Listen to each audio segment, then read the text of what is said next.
happening, everybody? We welcome you back to another episode of San Diego Prep Insider.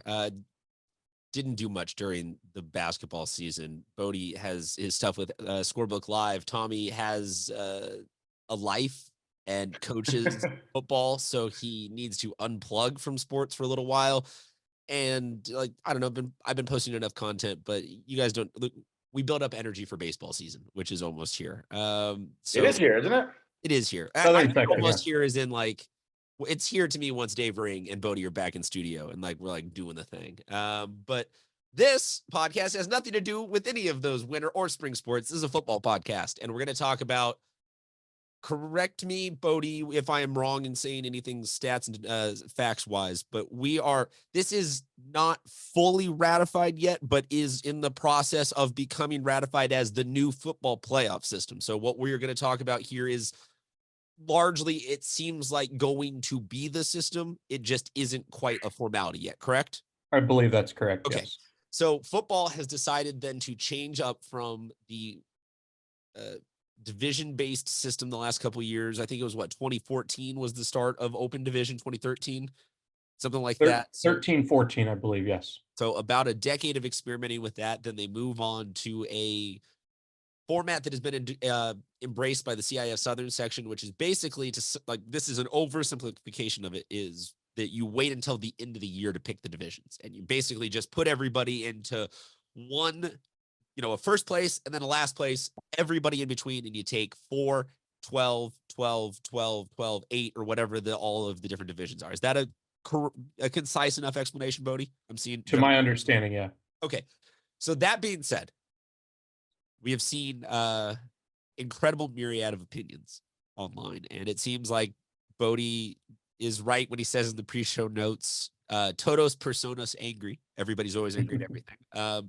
Tommy is also right that there are good and bad parts. There's a lot to unpack here. So Tommy, let's start with you. Your thoughts, your reactions on the new football playoff system. Yeah, I mean, if we look at the numbers from last year, and I think a lot of people have been posting this, shout out to Andrew Clark from San Pasquale, who I think was the first one to post all this stuff.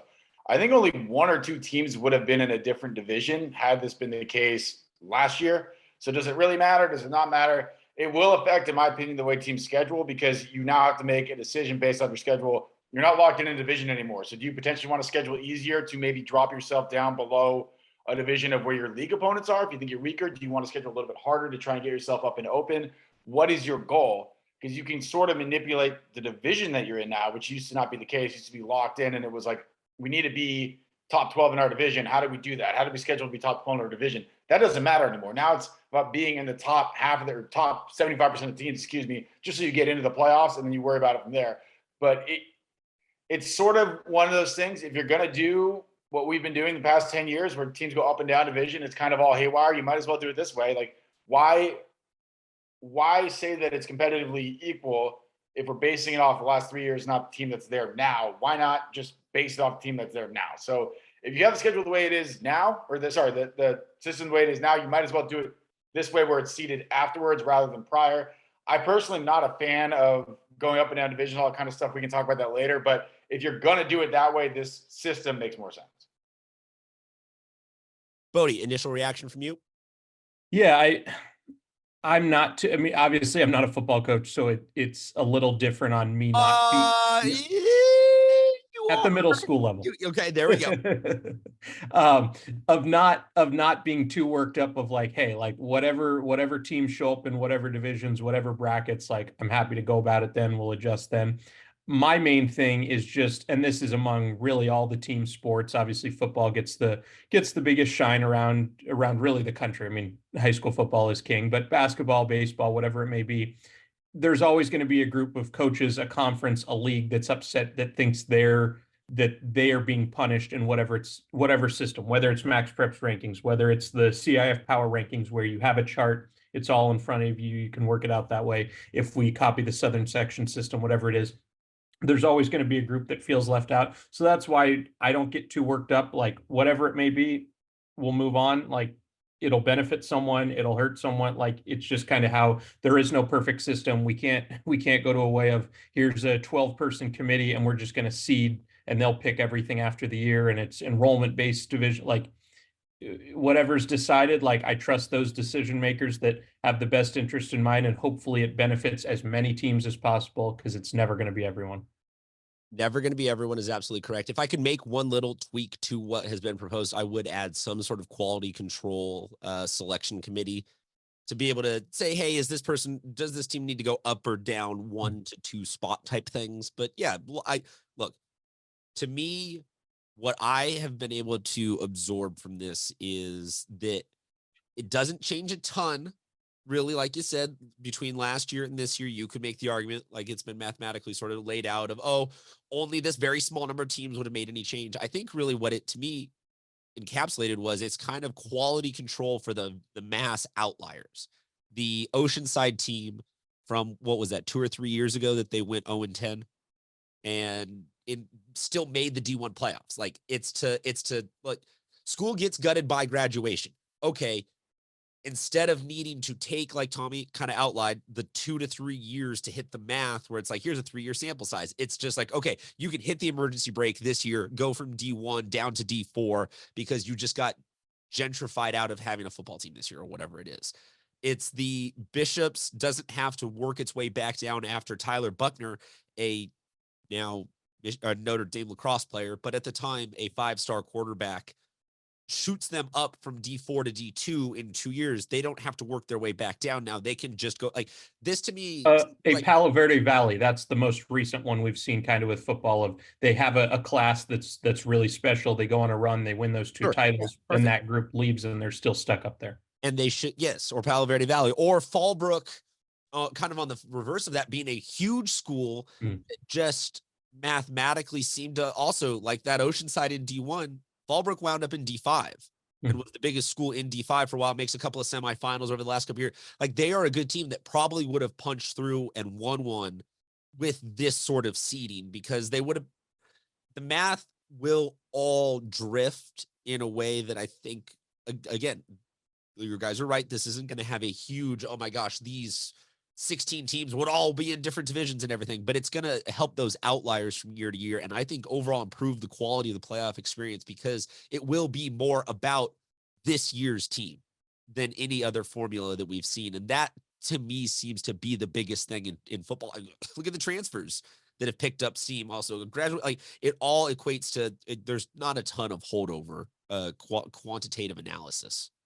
Tommy, you though said, why not at this point just go back to the way it used to be and just assign schools? Hey, you can sign up to be D1. You, like, is the mentality going to change of D1 through 5 maybe now means something different? It's not necessarily about big school, small school anymore. It's just about, like you said, is it going to, instead of being the 50th best team winning the 6th best championship, are you going to say that maybe like D's 1 through 4 now are like still really competitive, in 5? Like, do you think that there's going to be a little bit more respect put on some of those lower ones? Well, I don't know. I mean, I think this has kind of been my problem with it for 10 years, is that if you win Division 4, you want a CIF championship. But if your school predominantly played in Division 1, now you're looking at like the history of it all. And it's like, was this really the best team that we've ever had? Or is this the team that gets to play against schools that are half our size? Like, so what is the advantage of being in Division 2 versus Division 5? From what I can tell, there really isn't much, because maybe you get to be the 4 seed in Division 2 and you have a tough time getting out of the semis and you lose. Where if you were in Division 5, you're going to blow through that whole thing and win. You get to go through the whole experience of getting to go to the championship game. You get to go do state, all that stuff. And why is it, to me, that doesn't seem necessarily fair. If you go all the way back to the way it was 10 years before, where the schools were slotted in divisions, you as a student could make the choice, I want to play at this level. Now, what are the schools that are in this level? If I'm going to go to public school, what schools around me are in this level? I would like to sign up to do that, and I know I'm going to be there for 4 years. Now, if you're a kid and you want to play at the highest level, or you want to play at maybe the lowest level because you're not great at the sport or you're new at it, whatever, you can't predict what's going to happen. You might think that you're going to go play for a Division 4 school because you think that's the size and the caliber of teams that you want to play, and all of a sudden, a couple good years, now you're in Division 1. Like, so it makes it very hard. And I think that's why we see a lot of transfer stuff too. Like, it makes it very hard for these kids to understand what they're signing up for 4 years down the line, which I don't think is necessarily fair. Now, the argument against it is like, oh, we can't grow our program. Maybe, or maybe after a few years, you can decide, you know what, we want to be permanently in Division 2 now, not Division 3. And then you go from there. But because it shifts so much, it makes it really difficult for not only the schools and all that stuff, but the players to understand, what am I signing up for? Like what level of football, it is any sport, basketball, baseball, what am I signing up for? If I'm new to baseball, I probably don't want to go face some kid who's throwing 95, would be my assumption. I'd probably want to go to a smaller school where I can learn the game a little bit more. But now you can't really predict how that's going to shape out until after the season ends, or until the year before. Now all of a sudden we're in a new league. So I've never really been a huge fan of the up and down. I think another way to fix it, maybe if you want to do the up and down, put state bids on the line to encourage teams to want to be in the higher divisions. Because again, there's some schools that are very happy being in Division 4 rather than Division 2 and winning that Division 4 championship, so they can say they want a championship. Great, fantastic, if that's what's for you. But I've been saying this for years. 4 open division for football. 4 open division teams all go to state. Division 1 winner goes to state. Division 2 winner goes to state. Those are the 6 schools. If you want to play for state, you need to be at the level Division 2 or higher. Otherwise, you haven't, in my opinion, really proven versus the other schools why you deserve a chance to get that experience, rather than a team that ends up the 4 seed in open. That's always sort of been my take. It's another way to fix it. It's another way to make it so you are trying to work your way up, because right now there's a lot of schools that would rather be lower. So you're fine with doing this new seeding system as long as the 1 through 4 go to state, and then D1 and 2 winners? I think there needs to be something that the higher divisions get on as an added bonus versus just winning CIF. Because again, right now you win 1, 2, 3, 4, 5. You still get the whole experience of going to play in a neutral site game and getting the big stadium thing. And why is that fair if I'm the worst team in Division 2, but the best team in Division 4 gets to go to state? Like, but we're better than that. So what makes that fair? So I think there needs to be an added bonus for the teams that have a good enough season to be ranked in those higher brackets. And yes, maybe it sounds unfair to the ones that are a little bit lower, but it is, in my opinion, the only way to try and encourage teams to advance higher, or to want to schedule harder, to want to be in Division 2, 1, and open versus 3, 4, 5. Bodie, your thoughts? Yeah, I think a lot of what Tommy says makes sense. I think the only thing, and I'm trying to think of with possibilities, but maybe if you were to create a small school division, because it isn't always going to be possible for all those maybe lower D3, but D4, D5s to make that jump. But maybe one year they can put together a special run. So I wouldn't want to say that they can never make it to state. So maybe you have a special qualifier in like a small schools division that includes multiple divisions. And it's kind of decided, okay, these guys are clearly the best among D4 and D5 this year. They get a bid to go play maybe a southern section, smaller school one. But otherwise, no, I think it makes a lot of sense to try and incentivize them. And I would like to see more of the open division make it. Like take or basketball, for instance. If you make the open division, all 8 of those teams, which we know, then that'll get started on Saturday, they all have bids already to the state tournament. At Division 1, it's the 2 finalists and the semifinalists. They're all in. So and then it tiers down from then you got to start winning your division to make it. But I do like how basketball, you've made your work all year. You got to the open division. Whether or not you lose first round, second round, you still have a chance to slot in and go play for a state title.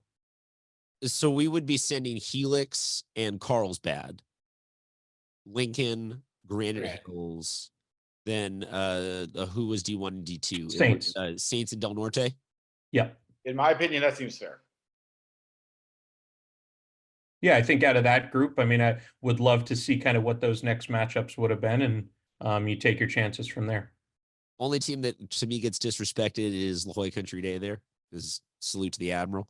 Yeah, I mean, and again, you can change it to add Division 3 if you want, but and I say, but I think just with a total of 6 teams, 4 being open, you kind of get stuck with that. I say what I say in somewhat deference, just singularly to one player, and deserve a state bid after scoring more touchdowns than anyone else. And even then, maybe to kind of go back to what I'd said with the lower divisions, maybe it's among 3, 4, and 5, you find what's the best team that with an enrollment under 1,000 or something. Like find a way to have one chance for those, to group them up and have a chance for them to keep. But you talk about a small school in general. Isn't that what 5AA sort of is now in concept? Is it's going to be for the smallest of small schools, or are those almost too small to be like a true small school? But they don't get to go to state. Correct. Yeah, same thing with basketball there. I mean, the 5AA winner is not all getting 5 AAs. Yeah. Yeah, and I mean, I always come back to, and not that I voted or had influence on it, but when there was the talk of for not putting a school, not allowing a school to fall to Division 5 if your enrollment was over 1,000. I know they voted on it. I think that would have made a lot of sense to me. It ended up getting turned down. I get why it did by those who voted against it, but I thought that would have been something that would have helped to kind of preserve what we kind of look at for Division 5. Tommy? Yeah, and I also think too, much like college sports, football is a significantly different animal than the rest of sports just because of the amount of kids that are needed to play. So the enrollment is a much larger factor in football than it is necessarily in basketball or baseball. So basketball, if you have 5 good kids, you can go to a school with 100 enrollment and still be very, very good. Football, you can't really do that. So it is really the only sport where I feel like enrollment should play a part. But, you know, other than that, you should be able to sort of dictate how competitive you want your program to be. And again, this is a football conversation. I'm not going to get into the semantics of basketball and baseball, but I think that there needs to be a way to make it so there is an advantage, or there is a benefit in challenging yourself to go up a division or to schedule harder or to try to the best of your ability make it into a harder division. Because as of now, it's not. Yeah, the kids know, you know, maybe the parents know a little bit, but you can't take away the fact of having that experience when you're a lower rated team versus a higher one doesn't make much sense. Does every team that wind up as the bottom seed of one division instead of the top seed of the next division have a rightful gripe year by year? Like, will there perpetually now be 6 teams that will always feel like they got screwed? Yes. And then beyond that, I mean, what's the only good thing about this versus before is it will be very hard for, and I don't want to accuse anyone of throwing games or anything like that. I know there's been accusations like that in the past, but it will be very hard to figure out where you're going to land with there's 2 games left in the year. If we lose these 2, are we going to end up, you know, in 3 or 4? It's really hard to do that with the math. There's a lot of variables and it changes pretty dramatically based off who beats who and all that stuff. So you can't really game it mid-season. You can game it before the season starts, but you can't really game it in season, which is good. So you end up being the 12 seed. You end up being the 12 seed. That's just what it is. I mean, you got unlucky, but you have every right to be upset because why am I the 12 seed in Division 3 when I just beat the 1 seed in Division 5 and they get to go? They're probably going to get to go to state. Like that doesn't make sense to me. Ends up being too much and they change it again in 10 years or what? They'll change it every year. Because people like me will keep complaining, but it is what it is. There's no perfect system unless you go back to any system that somewhat punishes you for having a good season or a hard schedule is never going to work. So, and I understand the point of it. I do, but when the divisions aren't predetermined, it's really hard to make it so that you benefit from winning. It just is. And so that's sort of the problem. Let's close out with this. And we look forward to hearing everybody's opinions on social and in the comment section here, but let's play best case, worst case scenario on all of this in terms of what this does to football in the next X number of years, 2, 3, 4, 5, however you want to visualize best case, worst case. Bodie DeSilva from Scorebook Live. Let's start with you. In what way kind of are you looking at it? Just like what does this in you say, like for me, in best case, like I said, this gets rid of the outliers and it allows everybody to just focus truly on this year's team and not suffer any more of the wrath of graduation, singular great graduating class or anything like that ebbing behind them and pushing them artificially up and down. In worst case, it winds up with 6 new teams every single year that scream to high heaven that they have gotten completely screwed over. And it inflames the tensions even more and takes us a step backwards as a county because now it's just blatant, like it's arguing and nobody can even provide sort of an accurate answer. It's just arguing for arguing's sake type things. So that's what I would say is best case and worst case about these potential changes. Yeah, I feel like the biggest issue to me will routinely come down to those margin spots of the last seed versus the top seed in another division, whether it's the 4 and open or it'd be the 1 coming down in D1. Even seeing this year basketball, when we just saw the brackets, Santa Fe Christian by a 1/10 of a point missed out on making the open division. Now, does that mean they make an easy run to the D1 title? And Cathedral, who got the 8, has to go face the #1 Carlsbad team, who's been #1 every week this season. I just think that's likely what we're going to come in here every year come football time, among the different divisions of, oh, had we done one thing differently, we're now the 1 seed in a division we think we could have won in, but we got pushed up a little bit and had to face a team that is just a little bit out of our league. So I think ultimately that's what it comes down to. And there is no perfect fix for it. Look, you'd love to tell everyone, oh, you're going to win multiple CIF titles and you're going to love your high school time. Everything's going to be great, but sometimes you're going to get some bad breaks. And unfortunately, that's just how it goes. Tommy, best case, worst case?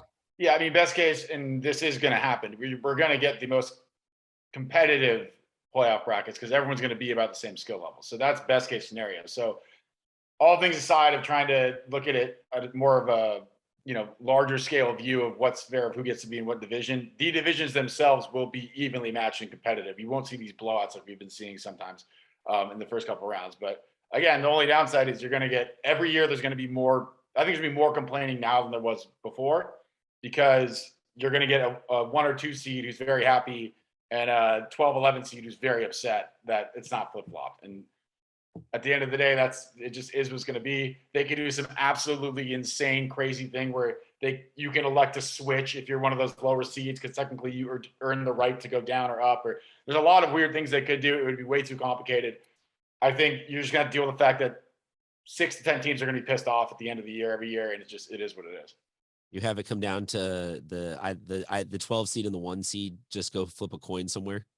Yeah, or if you're the 12 seed, you earn the right to say I'd rather go down. I don't know. It would be, and then the 1 seed would be like, well, we earned the right to tell number 2 they got to go up now. So there's no way to do it perfectly, but those teams on the fringes that are stuck up a little bit are always going to be mad, and it's not really going to change things much. But I do think it just delays the anger from the beginning of the year when it's all set to the end when it's all set.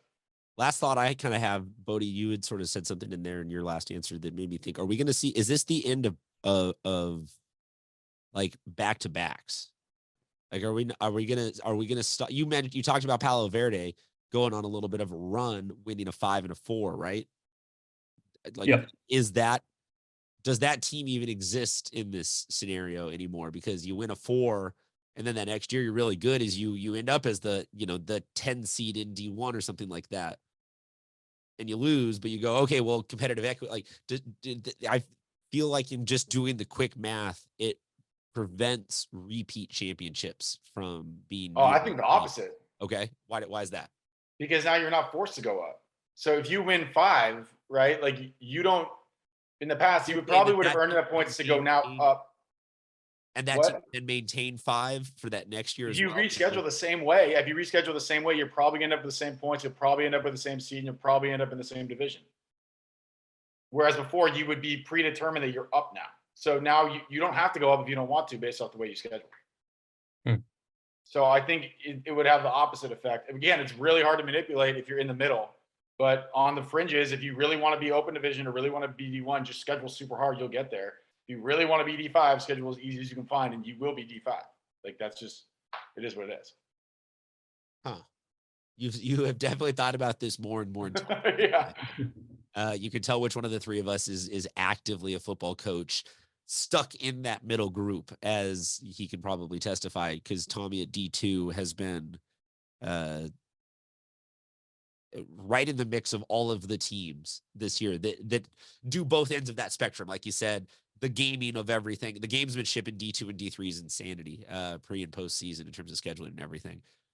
Any other thoughts? Anything that we missed on this? I feel like we got a pretty good crack at it, considering that we're still like several months from football season. Yeah, we got other sports until then. We got other sports, but it's good to get some of the initial thoughts on this, guys. Thank you very much for checking in. Thank you, everybody, for sitting through, watching all this. Hope you guys go enjoy some basketball playoffs. See you come baseball season. We'll talk to you guys soon.